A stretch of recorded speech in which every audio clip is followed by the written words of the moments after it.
In example 2, we are going to go ahead and simplify first. If we take a look at letter A, we have negative 11 equal to n minus a negative 2. These two negatives can get very confusing, so we want to simplify those first. Subtracting a negative is the same thing as adding, so let's change the problem to begin with. Let's simplify that right side and make it negative 11 equal to n plus 2.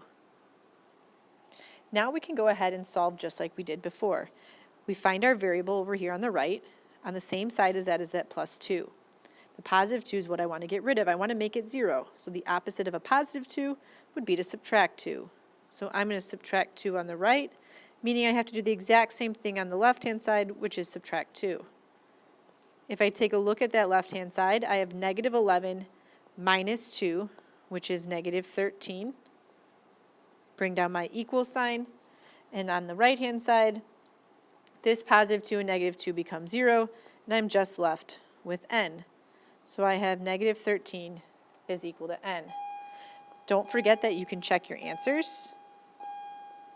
So if I check, I'm going to go back to the beginning. I have negative 11. I'm going to set that equal to negative 13 minus a negative 2. That becomes negative 13 plus 2. So I have negative 11 equal to negative 13 plus 2, giving me negative 11 equal to negative 11. And now I know I got my answer correct.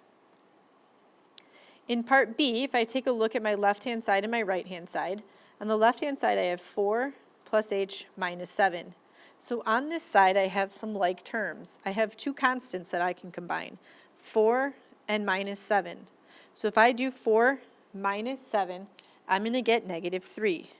So I can change this to h minus 3 equal to, now on the right-hand side, I have 3 times 2. So I'm going to go ahead and multiply that. 3 times 2 is 6.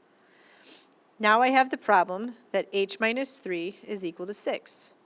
I find my variable over here on the left, and what's being done is it's subtracting 3. The opposite of subtracting 3 would be to add 3.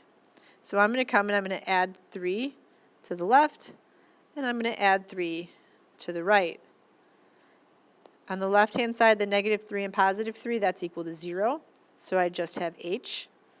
Bring down my equal sign, and 6 plus 3 will give me 9.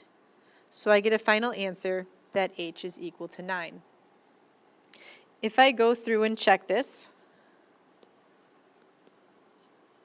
on the left-hand side, I'm going to check all the way from the beginning. I have 4 plus 9, if I put the 9 in for h, minus 7, and I want to know, is that equal to 3 times 2? Well, 4 plus 9 is 13, and 13 minus 7 will give me 6, and 3 times 2 is 6 over here on the right. So it checks out. Finally, we're going to take a look at letter C. Letter C, we have r minus the absolute value of negative 9 equal to 22. The absolute value means whatever's inside is going to come out to be positive. So this looks like r minus, now this absolute value of negative 9 is just 9, and that's equal to 22.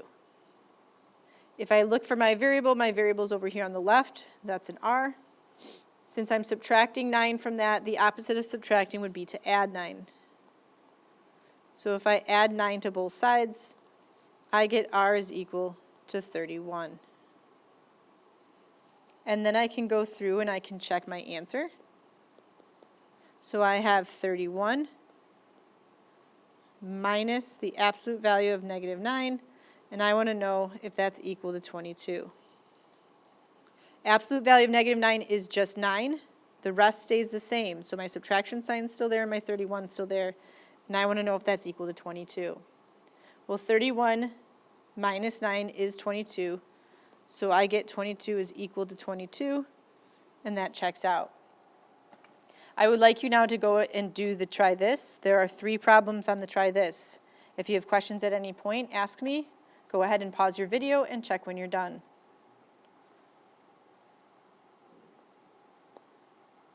If you did this correctly, letter A, you should get z equal to 16. For letter B, you should get M equal to 17. Oops.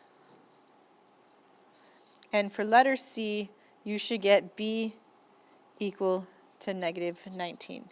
Please let me know if you have any questions and I'll come around and help you.